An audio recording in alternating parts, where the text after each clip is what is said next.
development sites so that these two prime urban sites could provide more public housing units to meet public aspirations. Regarding the redevelopment of Taihang Site State that has been discussed for years, the Executive Council has given approval recently for the Hong Kong Settlers Housing Corporation Limited and the URA to jointly implement the project on condition that the HKSHCL will provide proper housing arrangements. According to the plan, the redevelopment project can provide over 3,300 units upon completion, more than double the existing number, including 1,300 units to be housed existing tenants and 2,000 starter homes units to be provided by the URA. To alleviate the hardship faced by families yet to be allocated with URA units, the current time government has adopted a new mindset and decided to introduce transitional housing. The provision of transitional housing requires tripartite collaboration among community organizations, the business sector and the government. Apart from providing timely and adequate accommodation, non-government organizations responsible for the preparatory work and running of transitional housing programs have also introduced measures to promote neighborhood neutral help and providing employment support, setting a good example of social capital building.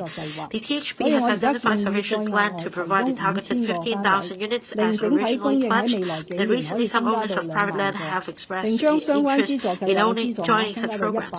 I now propose to increase the overall supply of transitional housing to 20,000 units in the coming few years by providing 5,000 additional units and increase the amount of funding to $11.6 billion. In addition, under the cash allowance trial scheme, we have dispersed cash allowances to some 13,000 eligible general applicant households as of the end of August, amounting to about half of the eligible applications received.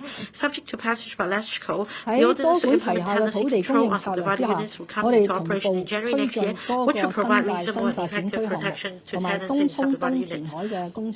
Under the multi-pronged land supply strategy, we're pressing ahead with a number of NDA development projects in new territories and Central East reclamation work simultaneously. There are views that the government is leaving brownfield sites untouched, that it is reluctant to deal with interests associated with land in new territories. As a matter of fact, over 50% of brownfield sites have been covered by a number of development projects. Over the past 2 years, the government has resumed 90 hectares of land in the new territories for development by applying the Land Resumption Ordinance, much more than the 20 hectares resumed over the past 5 years. Looking ahead, as many as 700 hectares of land is expected to be resumed by the government in the coming few years. The land sharing pilot scheme, which aims to use the planning resources of the private sector to unleash the development potential of private land in the new territories, primarily public housing development, is another measure to consolidate and develop land in new territories.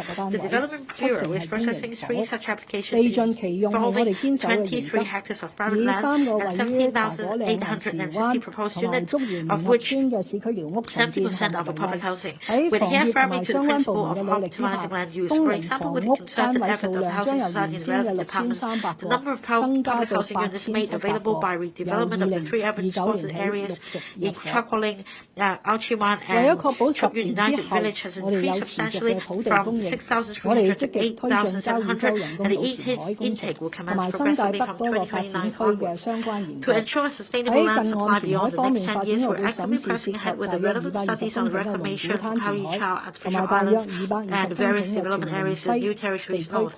As for nearshore reclamation, the Development Bureau will conduct studies on the Long Kutan reclamation and replanning of Timor West area.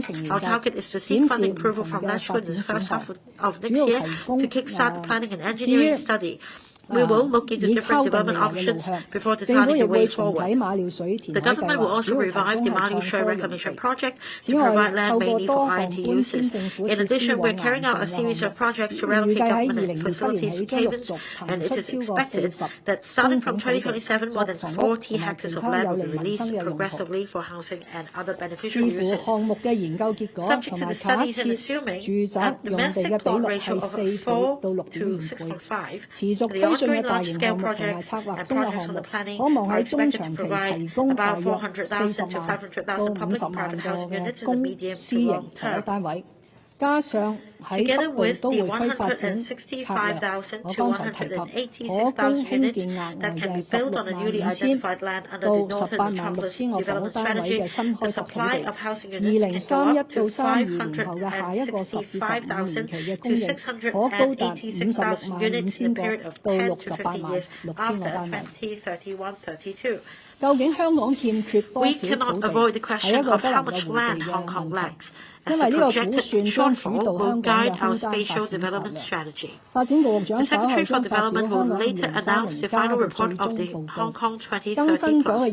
The updated study duly presents the opportunities brought to Hong Kong by the multiple strategic planning initiatives of our country, the future economic and social needs of Hong Kong, as well as public expectations on the living environment. The final projections suggest that from 2019 to 2048, Hong Kong will have a shortfall of around 3,000 hectares of land. Through successful implementation of various NDAs and reclamation projects, as well as taking forward the Northern Metropolis initiatives, we are confident that we'll be able to meet the shortfall of land in the medium to long term. Meanwhile, we'll speed up land supply by implementing the following measures.